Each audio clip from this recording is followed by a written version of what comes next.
दुसरे चरण संतांचिया त्यांच्या कृपादाने कथेचा विस्तार बाबाजी सद्गुरु दास तुका ही अनादि वैदिक वारकरी परंपरा आहे। हरि कीर्तनाला प्रारंभ करण्यापूर्वी या सर्व ब्रह्मांडाचा मालक तो सर्वांतर्यामी सर्वांच्या बुद्धीचा प्रेरक भगवान श्री विठ्ठल परमात्मा श्री पांडुरंगरायाच्या चरणावरती अनंत अनंत कोटी कोटी साष्टांग दंडवत घालो विठ्ठल।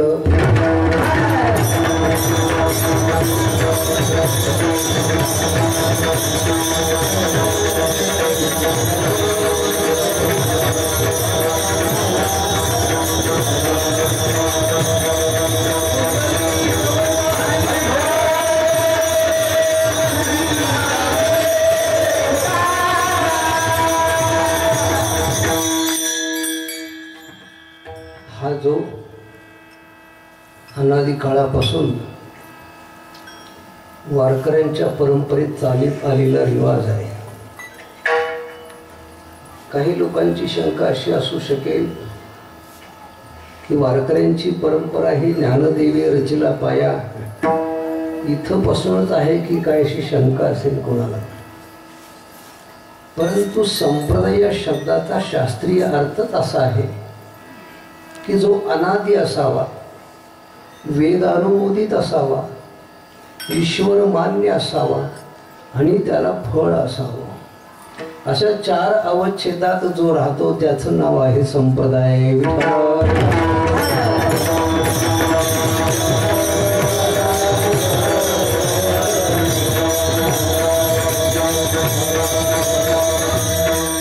त्यामुळे ज्ञानोबानी पाया रचला म्हणण्याच्या मागचा लक्षार्थ वेगळा आहे. त्याचे पुनरुज्जीवन केलेलं आहे. तो मोडकळीस आलेला पाया पुन्हा ठीकठाक केलेला आहे. पण याच्या रचनेचा विचार केला तर वास्तविक पाहता असे अभंग आहेत की मुख्य महाविष्णू, चैतन्याचे मूळ, संप्रदाय फळ ते तोनिया, हंसरूपे ब्रह्मा, उपदेशी श्री हरी, चतुश्लोकी चारी भागवत, ते गुजविदाता सांगे नारदाशी, नारदे व्यासाशी उपदेशिले, राघव चैतन्य केशव चैतन्य. राघव चैतन्य केले अनुष्ठान, त्याशी द्वैपायने कृपा केली. अशा प्रकारे हा मुख्य महाविष्णूंच्या पासून चालत आलेला आहे.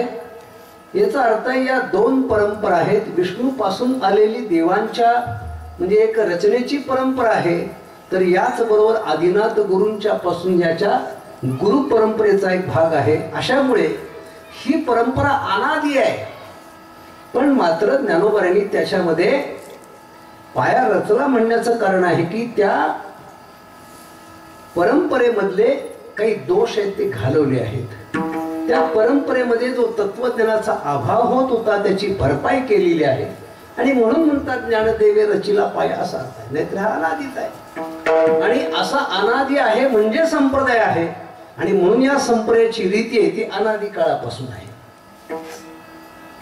आणि याचे पहिले प्रवक्ते, पहिले कीर्तनकार महर्षी देवर्षी नारदजी आहेत, शुकदेवजी आहेत. अशी ही परंपरा आहे. आणि त्या परंपरेचे आपण पाईक असल्यामुळे भगवान श्री पंढऱ्याच्या चरणावरती अनंत अनंत कोटी कोटी साष्टांग दंडवत घालूया. ही केवळ परंपरा आहे म्हणून विठोबाला नमस्कार आहे असं नव्हे. त्याच्या मागे खूप कारण आहेत. थोडंसं अलीकडल्या भाषेत बोलायचं झालं, एखाद्या माणसाची शुगर वाढली असं आपण ऐकतो. आणि जर ती शुगर वाढली तर त्याच्यावरचा तातडीचा उपाय आहे, त्याला इन्शुरन्स देतात, एक इंजेक्शन देतात की बरोबर शुगर लेवल होते असा. एखाद्या पेशंटचं ऑपरेशन करायचं आहे, तारीख ठरलेली आहे, पण त्या तारखेला ऑपरेशन झालंच नाही. पेशंट गेले विचार, पेशंटचे नातेवाईक गेले का पेशंटच्या आमच्या ऑपरेशनची तारीख आज होती नाही का करत. त्यामुळे याची शुगर कंट्रोल होत नाही तोपर्यंत ऑपरेशन करता येत नाही. शुगर कंट्रोल करण्याकरता जसं एखादं इन्शुरन्स देतात ना, तसे तुम्ही आम्ही सगळे संसारिक लोक आहोत. आणि आपल्या अंतर्गणात मनविक्षेपाची शुगर नेहमीच चढलेली असते. मनविक्षेपादी दोष वाढलेले असतात. आणि त्याला विठोबाच्या नमस्काराची इन्शुरन्स दिली की लगेचच तो शुगर खाली येते. विठोबा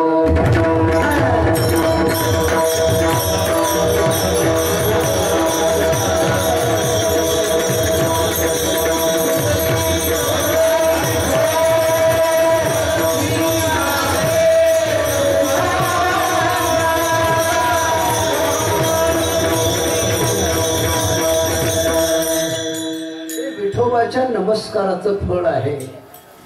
शास्त्रीय भाषेमध्ये अनिष्ठाच्या निवृत्ती परमिष्ठाची प्राप्ती हे मंगलाचरणाचं फल आहे. आणि श्री पांडुरंगाला नमस्कार करणं हे मंगलाचरण आहे.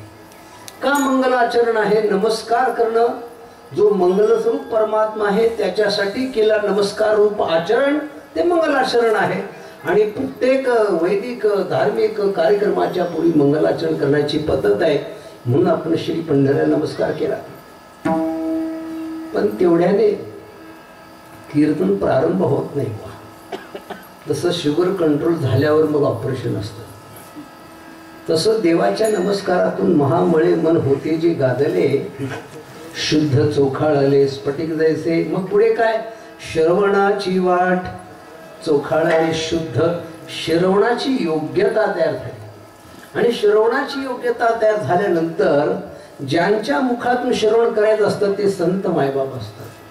संतांची वचनं आली मुखावाटे अमृत वचने, त्याचं श्रवण करायचं असतं.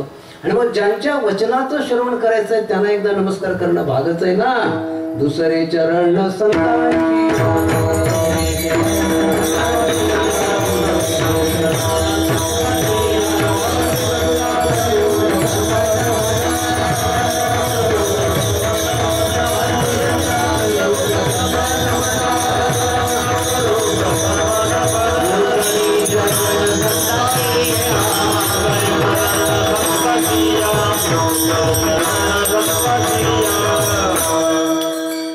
त्यामुळे दुसरा अजून एक नमस्कार करायची पद्धत आहे.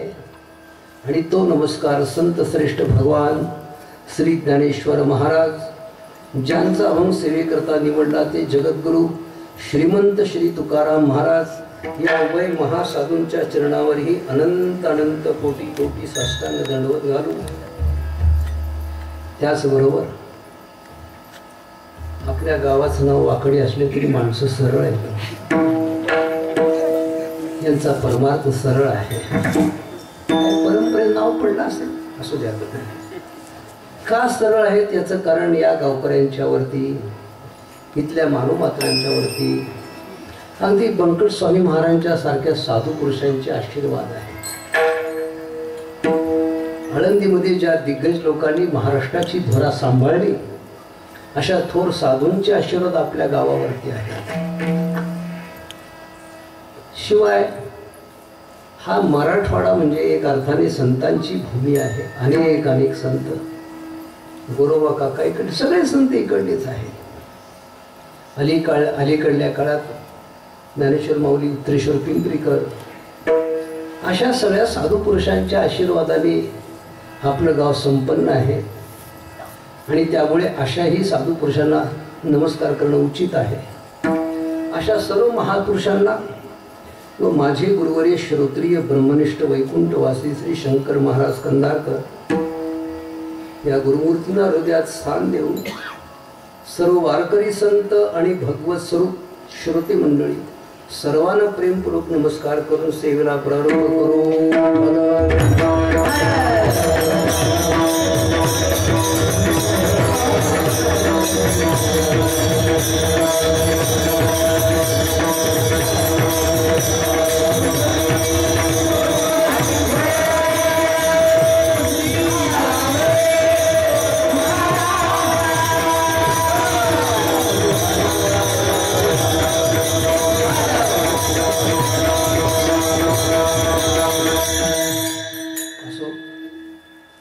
आपण सेवेकरता मोठं धाडस करून अभंग घेतला आहे.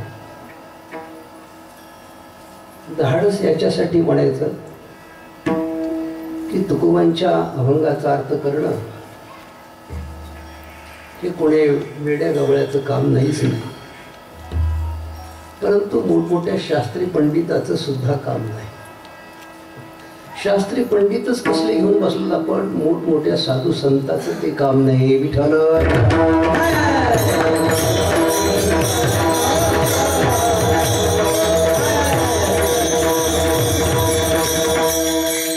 अभंगात प्रवेश करण्यापूर्वी थोडासा उपोद्घात करायचा ठरवलाच तर कीर्तन करण्याच्या बऱ्याचशा पद्धती आहेत. काही लोक पौराणिक पद्धतीची कीर्तन करतात, काही लोक वैदिक पद्धतीची कीर्तन करतात, काही लोक शास्त्रीय पद्धतीने कीर्तन करतात, काही लोक तत्वज्ञानाचा आधार घेऊन कीर्तन करतात. आपल्यासारख्याला नाही जमलं तर लौकिक पद्धतीने तरी करू. विठ्ठल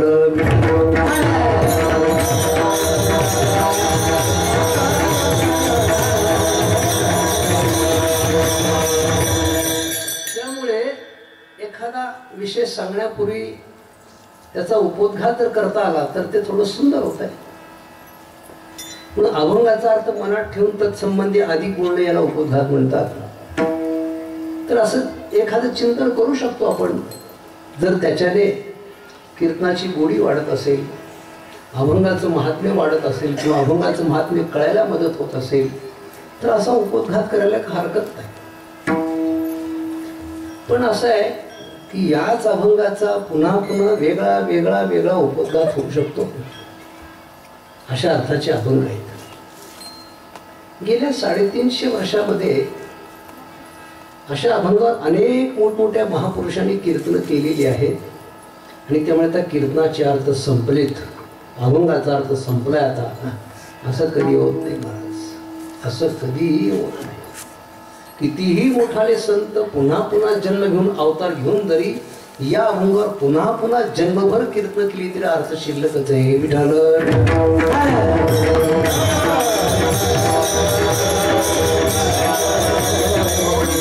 बिंब तरी बचके एवढे परिप्रकाशाशी त्रौक्य थोकडे शब्दाची व्याप्ती तेणे पाडे अनुभवावी. त्यामुळे या संतांच्या शब्दाची किंमत यांचे अर्थ करता येणं कोणाला अशक्य आहे महाराज.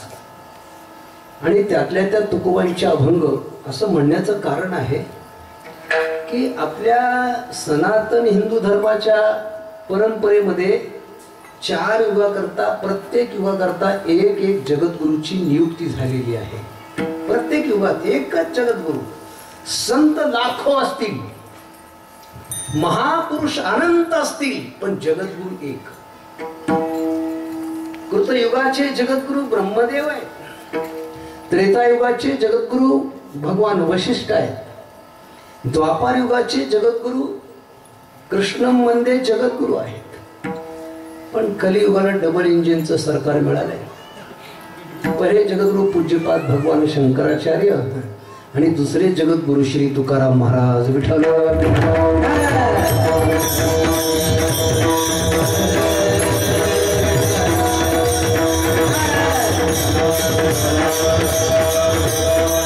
आपण पाहिलंय या महाराष्ट्राच्या इतिहासामध्ये विशेषतः ज्ञानोबांच्या काळापासून स्वतः ज्ञानोबांनी अवतार घेण्याच्या बरोबर अनेक संत आपल्या सोबत आणले होते. मेळविली मांदी वैष्णवांची आणि एक एकाहून बळी होते. साक्षात सदाशिवाचा अवतार भगवान श्री निवृत्तीनाथ महाराज स्वतः भगवान ज्ञानोबा आहे, सोपान देव, अशा एक नव्हे अनेक संतांनी एकाच वेळेला अवतार घेतले. आणि हे सगळे ज्ञानोबांच्या, जर ज्ञानोबा या सगळ्या संतांचे राजे आहेत तर ही सगळी त्यांची प्रजा आहे. आणि त्यांच्या आज्ञेप्रमाणे अगदी सगळ्या संतांनी त्याला अवतार घेतलेत. आता स्वतः उद्धवानी पुन्हा नामदेवाच्या रूपाने अवतार घेतला, भीष्माचार्याने सेना महाराजच्या रूपाने अवतार घेतला, असे सगळे संत आले. आणि थेट तुकोबांच्या पर्यंत मध्ये नाथ महाराज जनार्दन स्वामी इतके संत, संत भार, संत भार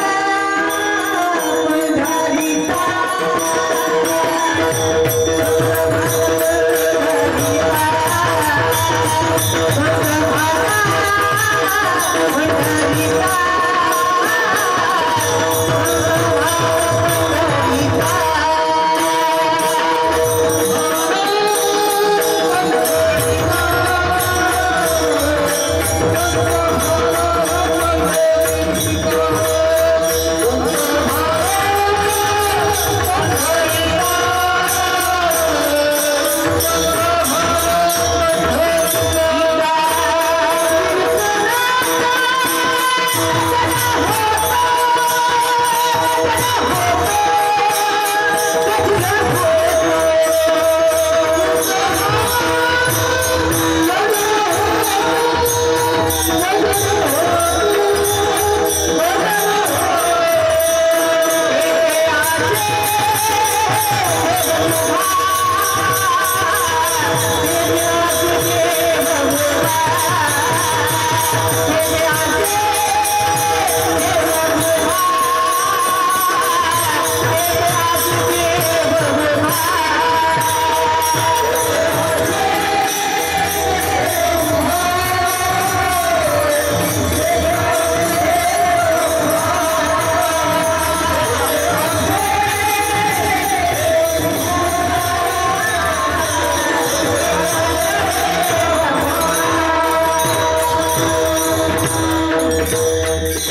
लागेल एवढ्या योग्यतेचे संत विठ्ठल.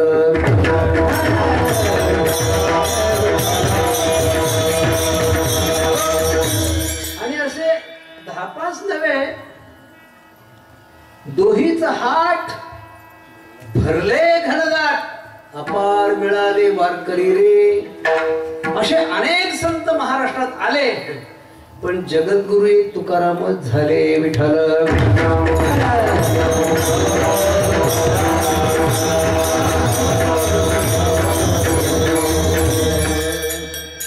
जगद्गुरु तुका अवतार नामयाचा.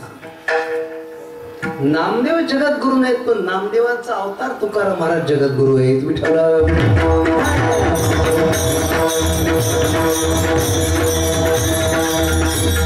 जगद्गुरु या शब्दाचा अर्थ सांगणं थोडं कठीण आहे. नुसता उपोद्घात करूनच कीर्तन पुरं होतं की काय कोणास नाही. कारण असं आहे की देवाचे आणि संतांचे जेवढे अवतार झाले या भारत भूमीवर, त्या सगळ्याच्या मागे एकच कारण आहे, एकच हेतू आहे. परित्राणाय साधूनाम विनाशाय च दुष्कृताम धर्म संस्थापनार्थाय. धर्माचं रक्षण करण्याकरता अवतार आहेत. पण धर्माचं रक्षण एका अंगाने होत नाही. धर्माचं रक्षण करण्याकरता देवाने 10 अवतार घेतले, पण 10 अवतारात 10 वेगळीच कामं केली. त्याचं रक्षण धर्मरक्षणाकरता वेगळ्या वेगळ्या पद्धतीची कामं करायची गरज आहे. एका अवतारात पृथ्वीच वर काढली. आता पृथ्वी जर बुडालेली असेल तर धर्म स्थापना कुठे करायची? म्हणून अगोदर ती धर्म स्थापना करायच्या आधी पृथ्वी वर काढायला लागली. त्याला कुठे वेदच वर काढायला लागले, कारण कशाच्या आधारावर धर्म स्थापना करणार? कुठे देवाची संपत्ती हरवून गेली होती समुद्रात, ती बाहेर काढली, देवांची स्थापना केली. अन्यथा देवात जर शक्ती राहिली नसती तर हे जगत चाललं नसतं. हो, काही अवतारामध्ये देवाला शक्ती देण्याकरता काम केलं. कच्छ अवतार, मत्स्य अवतार, आणि अशा प्रकारे वेगळ्या वेगळ्या कामाची आवश्यकता आहे धर्मरक्षणासाठी. आणि म्हणून देवाला वेगळ्या वेगळ्या कामासाठी 10 जन्म घ्यावे लागले. आणि तेव्हा हस्तिनापुरामध्ये तेव्हा त्यांना असं प्रतिज्ञा वाक्य सांगायला लागलं की एवढे अवतार घेतल्यानंतर मी आता अभिमानाने खात्रीने सांगू शकतो की या अवतारात धर्मस्थापना झालेली आहे. काय करायचं मोठा अवघड आहे. आठवडा म्हणून सांगतो जरा. काल्याच्या दिवशी आपण एक अभंग घेत असतो. शिंके लावी येले दुरी होतो तिघाचे मी वरी. त्याचा प्रसंगच माहित नाही आपल्याला. जेव्हा नरसिंह रूपात भगवान प्रगटले, भक्त प्रल्हादाचं रक्षण केलं, हिरण्यकशिपूला मारलं, त्याचं विघ्न आलेलं दूर केलं खरं, परंतु प्रल्हादाला काही खायला द्यायला पाहिजे होतं, काही प्रसाद द्यायला पाहिजे होता. मी प्रल्हादाला विचारलं की तुला काय देऊ सांग, तुला काय देऊ? प्रल्हाद म्हणाला मला काला खायचा आहे. कोणी यापूर्वी कधी ऐकलं नाही तुम्ही बरं का, कुठे लिहिलेलं पण नाहीये, पण ते तुम्ही खोटं म्हणू शकत नाही.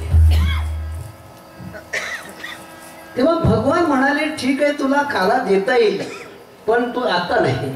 का? शिंके लाविले दुरी, ते एवढ्या दूर लावले की मला अजून 3 अवतार घ्यावे लागतील, तेव्हा तुला काय होतो तिघाचे बी.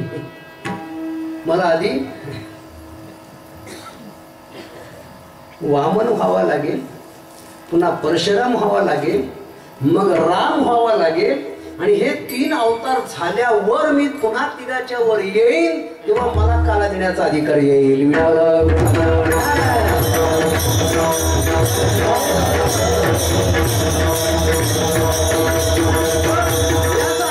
वेगळ्या वेगळ्या पद्धतीची कामं करण्याकरता धरी येली सोंगे येणे अवघी पांडुरंगे आहे तुका म्हणे धर्म संस्थापने केला नारायणी अवतार.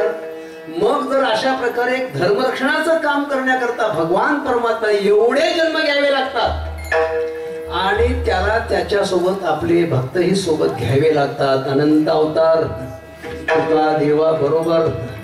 तुका तुकोबा पण त्यांच्या बरोबर होते, त्यांना पण काला खायचा होता, प्रल्हादच्या अवतारापासून ते पण वाट पाहत होते। याचा अर्थ असा अर्थ आहे की देवाला आणि भक्ताला मिळून एवढे जन्म घेतले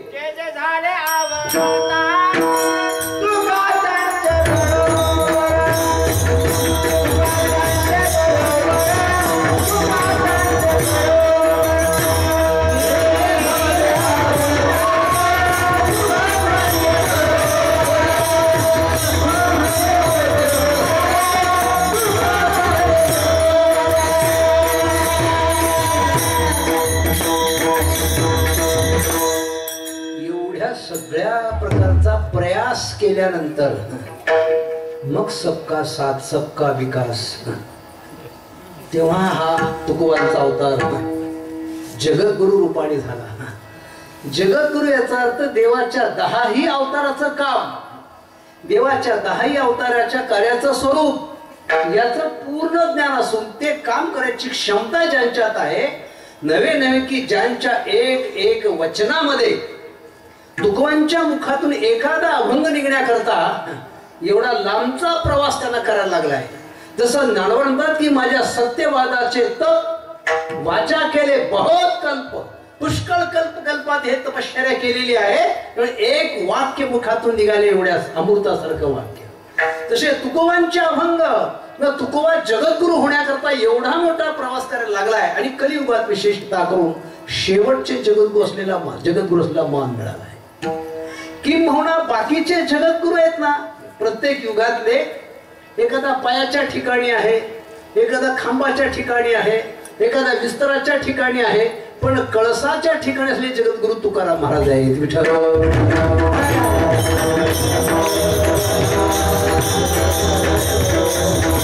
त्यामुळे श्री तुकोबांचा एक एक अभंग, एक एक शब्द साक्षात परमात्म्याच्या योग्यतेचा आहे। श्री परमात्म्याचं जे स्वरूप आहे ते तुकोबांच्या एक अक्षराचं स्वरूप आहे।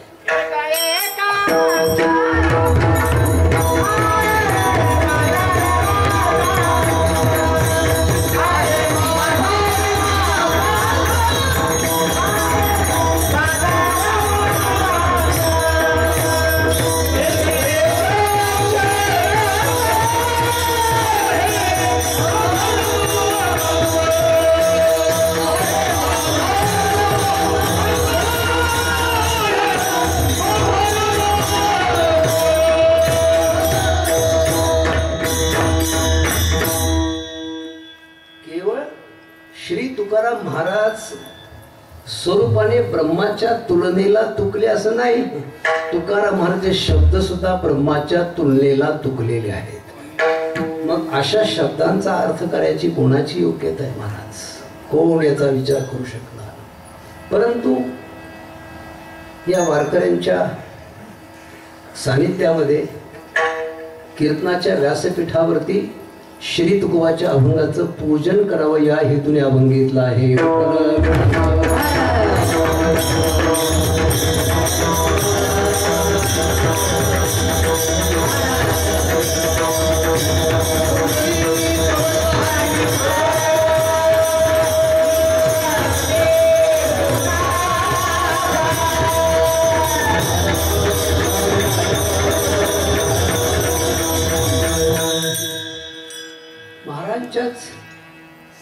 भाषेत बोलायचं किंवा मौलींच्या भाषेत बोलायचं तर हे अक्षरे नव्हती देखा ब्रह्मसाम्राज्य दीपिका अर्जुना लागी चितकळी